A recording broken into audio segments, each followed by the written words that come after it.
इस्लाम इजाजत देता है कि घर से बाहर निकलो, आग को बुझाओ, हर आदमी अपना आधार कार्ड सही तरीके से बनवाए। ये मत मानिए कि सिर्फ मुसलमान टारगेट है। मुसलमान तो पहला टारगेट, दूसरा टारगेट दलित है, तीसरा टारगेट ट्राइबल है, चौथा टारगेट ओबीसी है, पांचवा टारगेट गरीब है, और आखिरी जो मुद्दा है वो ये है कि कैसे इस देश में मनुस्मृति लाया जाए और सारे लोगों को पढ़ाई से रोका जाए और इनके शासन को सदियों सदियों तक जारी किया जाए। ये मुद्दा है। एक्शन क्या होना चाहिए? प्लानिंग ये है कि जिस तरह से इन्होंने मास डिसइंफ्रेंच करने की आपको कोशिश की है, आप अपने को इनफ्रेंचाइज करने की कोशिश कीजिए। कैसे इनफ्रेंचाइज करेंगे? अपने सारे वोटिंग डॉक्यूमेंट्स को प्रॉपर तरीके से सबसे पहले बनाइए। आज ही जा करके हर आदमी अपना आधार कार्ड, अपना इलेक्शन आइडेंटिटी कार्ड, बाकी सारे कार्ड्स सही तरीके से बनवाए। जो आदमी घर शिफ्ट करता है, शिफ्टिंग के बाद मैंने किताब लिखी है, उसमें कहा गया है कि अगर एक दलित और एक मुसलमान अगर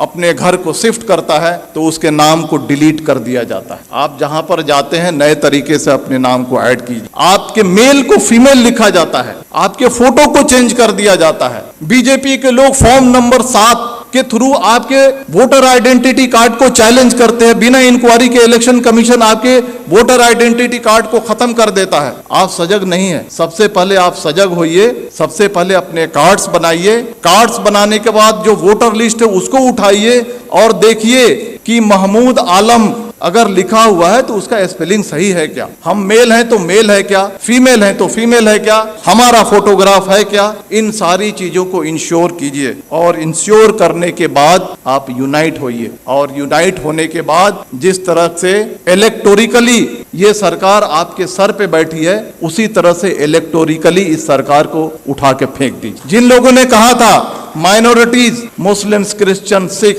बौद्ध, जैन, पारसी 19.6% है, लगभग 20% है। दलित 16.5% है, कितना हो गया? 36.5%। ट्राइबल 8.5% है, कितना हो गया?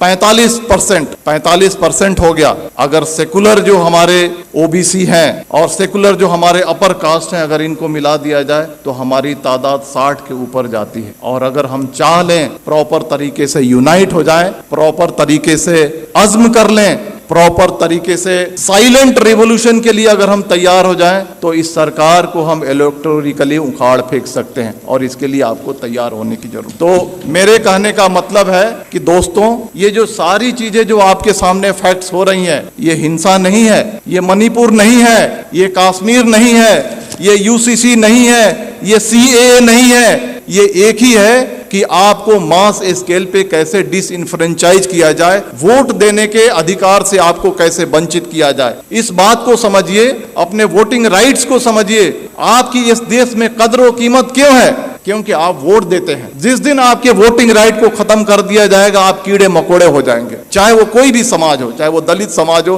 ट्राइबल समाज हो या माइनॉरिटी का समाज हो। अपने राइट्स को समझिए, अपने डॉक्यूमेंट्स को बनाइए।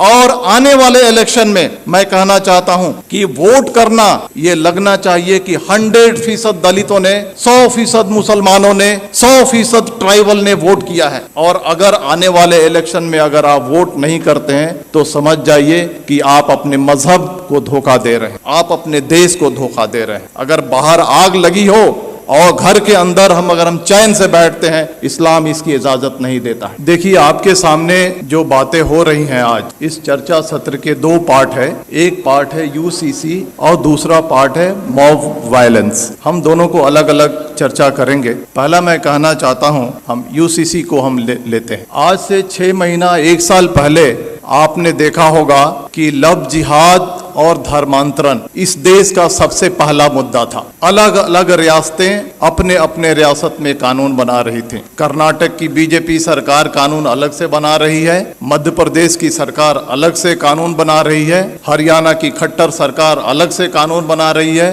धामी सरकार अलग से कानून बना रही है, योगी सरकार अलग से कानून बना रही है। मैं आपको कहना चाहता हूं कि हिंदू, मुसलमान, सिख, ईसाई ये सारे राष्ट्रीय स्तर के मजहब हैं भारत में, अगर एक मजहब से धर्मांतरण करके अगर कोई दूसरे मजहब में जाता है, अगर सरकार को लगता है तो ये राष्ट्रीय समस्या होनी चाहिए, तो सरकार एक कानून बना करके इस समस्या को हल क्यों नहीं करती है? मल्टीपल स्टेट्स में मल्टीपल कानून क्यों बनते हैं? सरकार का मकसद है कि लव जिहाद और धर्मांतरण के जरिए जो हमारा जो सामाजिक स्पेस है उसको कम्युनलाइज किया जाए और जो इलेक्शन का जो माहौल है उसको पोलराइज किया जाए और पॉलिटिकल बेनिफिट उठाया जाए। तो बीजेपी का जो एजेंडा है, चाहे वो लव जिहाद हो, धर्मांतरण हो, या 2014 से लेकर के आज तक के जो भी फंडामेंटल चेंजेज आए हैं, ये पॉलिटिकल प्रोजेक्ट है। पॉलिटिकल प्रोजेक्ट किस लिए है? To gain political benefit. उसी तरह से यूसीसी आ रहा है। अगर सरकार को लगता है कि यूसीसी आनी चाहिए और राष्ट्रीय समस्या है,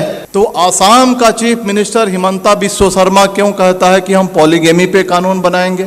धामी सरकार उत्तराखंड का क्यों कहता है हम यूसीसी पे ड्राफ्ट लेकर के आएंगे? आप देखिएगा मेरी बात, यू मार्क माई वर्ड, कुछ दिन के बाद योगी सरकार अलग ड्राफ्ट लेकर के आएगी, कुछ दिन के बाद मध्य प्रदेश की शिवराज सरकार अलग ड्राफ्ट लेकर के आएगी, और इसका मकसद है कि ये उनका पॉलिटिकल प्रोजेक्ट है। और पॉलिटिकल प्रोजेक्ट किस लिए है? समाज को पोलराइज करने के लिए। अब सवाल उठता है कि इसका मकसद समाज को पोलराइज करने के लिए है, तो हमें क्या करना चाहिए? जहां तक यूसीसी का सवाल है, बड़े बड़े वक्ता, बड़े बड़े दानिश्वर कहते हैं सबसे ज्यादा जो नुकसान होगा वो क्रिश्चियंस को होगा, सिख को होगा, ट्राइबल्स को होगा, दलित को होगा। हमारी जिम्मेदारी है, सरकार देखिए 2014 से लेकर के आज तक जो चाहती है वो करते आई है। अगर वो चाहेगी कि यूसीसी लाएं तो हम रोक नहीं सकते हैं, लेकिन हम जो कॉन्स्टिट्यूएंट्स जो उनको वोट करते हैं उनको ये एजुकेट कम से कम कर सकते हैं कि ये जो है आपको बर्बाद करने के लिए लाया जा रहा है। इसके कॉन्स्टिट्यूएंट्स कौन है? ट्राइबल्स हैं, दलित हैं, मुस्लिम्स हैं, अदर माइनॉरिटीज हैं। इन सब को हमको एजुकेट करना है कि आपके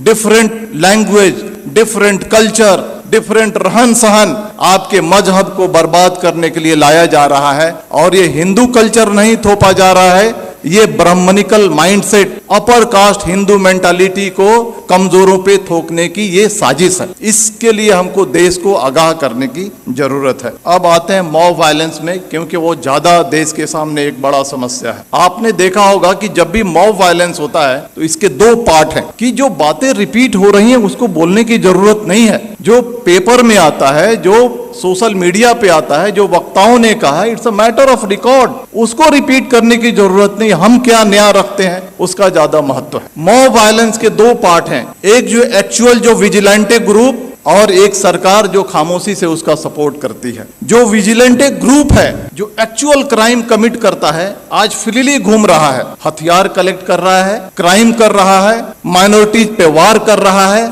और उसको कोई छेड़ने वाला, कोई अरेस्ट करने वाला नहीं है। दूसरा जो पार्ट है आज की सरकार कितनी भी मॉब लिंचिंग हो जाए, मणिपुर हो जाए, नू हो जाए, पुन्हाना हो जाए, झिरका हो जाए, ट्रेन में फायरिंग हो जाए, दंगे हो जाए, सरकार जबान नहीं खोलने वाली है। सरकार चुप है। सरकार इज मेंटेनिंग साइलेंस। और साइलेंस को क्या कहा जाता है? साइलेंस को, खामोशी को रजामंदी कहा जाता है। सरकार वायलेंस को रजामंदी दे रही है। सरकार रजामंद है कि वायलेंस किया जाए। इसके दो पार्ट हैं, जो विजिलेंटे ग्रुप हैं और जो सरकार है, इनके मोटिव में फर्क है। जो विजिलेंटे ग्रुप है उनका मोटिव है कि हम जो कमजोर हैं उन पे हमला कर रहे हैं, उनको सबक सिखा रहे हैं, उनको तकलीफ में डाल रहे हैं, और बहुत खुश हैं कि तारीख में इन्हें हमको सताया था। ये बात सही है या गलत, इसकी अलग चर्चा की विषय है, लेकिन इन्होंने हमें तारीख में हमको तकलीफ दी थी, आज हम इनको तकलीफ दे रहे हैं। वो खुश है। वो इलिटरेट, कम पढ़ा लिखा आदमी जो विजिलेंटे ग्रुप है खुश है।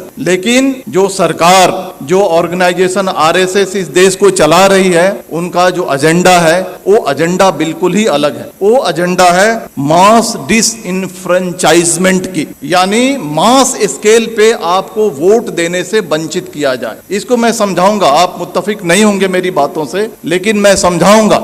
19वीं सदी में सदर्न अमेरिका में gym crow system of mass disenfranchisement लागू किया गया था। कोर्ट ने भी इसकी इजाजत दी थी। यह क्या है कि छोटे मोटे क्राइम में आपको पनिशमेंट हो जाए, किसी तरह की आपने अनुशासनहीनता कर दी, किसी तरह से आपने अपने लाइफ को थोड़ा सा डेविएट कर लिया, इन सारे मुद्दों पे आपको वोट देने की राइट को छीन लिया जाएगा। This is the gym crow system of mass disenfranchisement. वही सिस्टम सरकार धीरे धीरे इस देश में लागू करना चाहती है। चाहे वो कश्मीर का मुद्दा हो, चाहे वो मणिपुर का मुद्दा हो, चाहे वो बुलडोजर का मुद्दा हो, चाहे वो CAA का मुद्दा हो, चाहे वो UCC का मुद्दा हो, ये 5 चीजें मैंने आपके सामने रखी हैं। ये पांचों जो मुद्दे हैं, These are basically hidden agenda of mass disenfranchisement। कैसे कश्मीर से 370 हटाया गया, मोटिव यह है, उद्देश्य यह है कि वहां के पॉपुलेशन को ऑल्टर किया जाए, डेमोग्राफी को ऑल्टर किया जाए। जो मुसलमान चीफ मिनिस्टर बनता है उसको हटा करके अपर कास्ट बनिया या ब्राह्मण या राजपूत वहां पे चीफ मिनिस्टर बैठाया जाए। मणिपुर का जो मामला है, मणिपुर के मामले को हद से ज्यादा तूल इसलिए दिया जा रहा है, सरकार खामोश है, कि वहां के डेमोग्राफी को चेंज किया जाए और वहां के जो लोग हैं जो वोट करते हैं उनको रोका जाए और बीजेपी के रास्ते को साफ किया जाए। बुलडोजर जो चलाया जाता है, बुलडोजर चलाने के बाद आपका घर खत्म हो जाता है, आपकी पहचान खत्म हो जाती है, आप अपना वोटर ID कार्ड नहीं बना सकते हैं, आप बहुत सारी चीजों से वंचित हो जाते हैं। आप ये जो बुलडोजर चलाया जा रहा है, it's a part of disenfranchisement. CAA जो आया था, आपने देखा ना कि NRC करेंगे, फिर CAA को लागू करेंगे, करोड़ों करोड़ों की तादाद में मुसलमानों को डिसइनफ्रेंच करने की ये साजिश थी। UCC जो लाया जा रहा है, छोटे छोटे सिविल मैटर्स को कैसे उसको पनिश करके और उस पनिशमेंट को आधार बना करके आपके वोटिंग राइट्स को छीना जाएगा। आज आपने देखा ना, एक डिफेमेशन केस को आधार बना करके एक राष्ट्रीय पार्टी के बड़े नेता के जब उसके सदस्यता को खत्म किया जा रहा है, छीना जा रहा है, तो आपकी वोटिंग राइट्स कोई बड़ी चीज नहीं है। तो ये जो चीजें जो हमारे सामने हो रही हैं, ये आपके वोटिंग राइट्स को खत्म करने की है। लेकिन बहुत अफसोस की बात है कि ठीक है, बीजेपी के रियासतों में ये हो रहा है, लेकिन कांग्रेस रूल्ड स्टेट्स हैं, रीजनल पार्टी रूल्ड स्टेट्स हैं, OBC बेस की जो पार्टियां हैं वो सरकार में है, जैसे बिहार है वहां पे हैं। लेकिन जब ये कम्युनल एलिमेंट्स कमजोरों पे, दलितों पे, मुसलमानों पे, अदर माइनॉरिटीज पे, ट्राइबल्स पे अत्याचार करती हैं, तो वैसी कार्रवाई नहीं करती हैं जैसी होनी चाहिए। ये बहुत अफसोस की बात। आग बुझाने का यही तरीका है कि अपने अधिकार को समझो।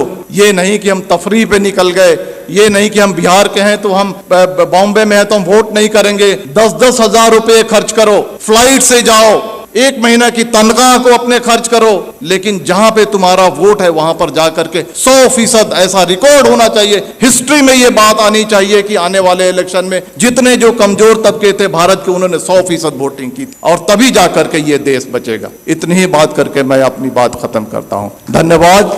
जय भारत, जय Hind. Thank you very much.